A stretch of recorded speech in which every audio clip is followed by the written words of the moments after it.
morning, everyone. Joe here at Sports Grid. Let's have an NFL Cup of Joe. We're going to go over what I'm liking in the 1 o'clock Eastern matchups today. And if you're looking for my favorite bets, head on over to the Sports Grid app. Get them out in quickie. 3 bets in under 60 seconds. And then I'm going live on the grid at 4:20 Eastern today. Make sure you come on over and check out the show. We'll be talking about the later afternoon games here today. It will be myself, Scott Wetzel, and Adam Kaufman. Let's jump into these 1 o'clock Eastern matchups. We're going to look at the Saints and the Cowboys first. The Cowboys so phenomenally strong at home. The Saints are off a fantastic win in week 1, but I don't know here. Versus the Cowboys, Micah Parsons so strong on defense. I think he's going to get to and put that pressure on Derek Carr. I think the Cowboys run away with this one. I'm going to lay the 6.5, not go up to double digits. The next game, the Bucks versus the Lions. Lions a 7.5-point favorite here, and I have to roll again with the favorite. It's not something I normally like to do, but I do think this team with Dan Campbell so phenomenally strong. Dan Campbell has been the best coach over the last 5 years against the spread. And we look at Jared Goff here. Indoors over the last 3 years, he's been able to go 26-9 against the spread. I can't not bet on the Lions. Now, this line has moved all the way up to 7.5 now, but I'm still on it. I'd look at Goff for over on his passing yards. I think this is a big game out of them. The Browns versus the Jaguars. Now, I think the Jacksonville Jaguars can get the win and cover. Again, another favorite for me. I just can't trust Cleveland. Now, there's a lot of trends pointing towards Cleveland, but when we look at Deshaun Watson, what he did in week 1, maybe it's an overreaction here by me, but 45 pass attempts, only 169 passing yards. It seems impossible. It seems like I could have gone over that being out there on the field. So I can't trust on Deshaun Watson. This is not my favorite game. I would lay the 3 with the Jags. The 49ers taking on the Minnesota Vikings. Give me the dog. I love the home dog here in the Minnesota Vikings. Now, movement on this line as well. They were a 6.5-point dog, now 4.5-point dog. But I have faith in this team. Now, I'm one of those buyers on Sam Darnold. I know a lot of people can't say that. He has all the weapons, and with better coaching here, I think the Minnesota Vikings even have the opportunity to get the win. Plus 184 on that money line. You guys know I've put some money on that, as well as plus the 4.5. The last time the 49ers won in Minnesota was 1992. Sign me up. Vikings, let's go. Don't let me down. The LA Chargers taking on the Panthers. I feel like the Chargers are going to be a survivor pick killer this week.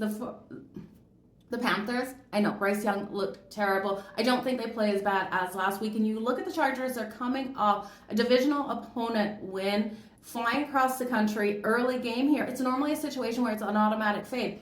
Justin Herbert, I tell you, I don't love the game plan here for him as a quarterback. Those short passes is where they're going to play. I think the Chargers probably get up in the first half and then play a more defensive, conservative game, which gives us a backdoor cover for the Panthers. I see it playing out that way. I know the Panthers absolutely are struggling. I'd have to grab them plus the 4.5. This line has moved as well. They were a 6.5-point dog at home originally. The Seattle Seahawks taking on the New England Patriots. Give me the Patriots plus 3.5. Yes, I'm holding my nose for this one as well. I'm also going to take them on the money line at plus 146. Jacoby Brissett coming out here. I actually like what we saw out of the Pats in week 1, getting that win over the Cincinnati Bengals. I think this team could kill people's win totals.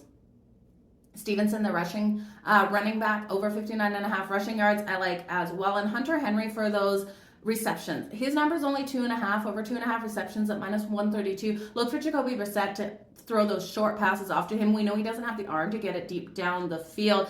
Both of these offensive lines are banged up for both of these teams, so I can't trust either. Let's turn to the Colts versus the Packers. Now, at Malik Willis coming in here for the Packers with no Jordan Love, and the Packers a dog at home. Give me the dog at home at plus 2.5 with the sprinkle on that money line as well. We see these quarterbacks coming out, getting their start in situations like this, and they're normally strong. I think this ball gets handed off to Josh Jacobs. I'd look at his rushing yards to the over. Josh Jacobs for the anytime touchdown. Then we have the New York Jets taking on the Tennessee Titans. It shouldn't even be a conversation. We can't trust Will Levis out there. This is Aaron freakin Rodgers. Aaron Rodgers with the New York Jets. This defense needs to step up. I know the Titans defense was strong last week, but I think Rodgers will move the ball on them. I'm taking the Jets, laying the 4.5. Quinton Williams here for the anytime sack. He's coming in at minus 138 for the anytime sack. Garrett Wilson for over the 70.5 receiving. Look at the Giants versus the Commanders. I do think the Commanders are the right side at home in a pick'em situation. I like what Dan Quinn has been able to do with this team. Jaden Daniels I've already got as offensive rookie of the year, and yes, I took that before. Money has come in on him and moved those lines. I got him at plus 600 preseason. I think he's going to be phenomenal. Now they want him to play more of a passing game instead of a run game. You could look at his passing props in this one. Daniel Jones absolutely struggled last week. He got booed by his own fans. I think he plays better. I want to see him play better. In a coin toss game here in Washington, I got to take the Commanders. Let's go, you guys. Enjoy these early games. Remember, join me over on the grid later today, 4:20 Eastern with Scott and Adam. And then head on over to the Sports Grid app. Check out my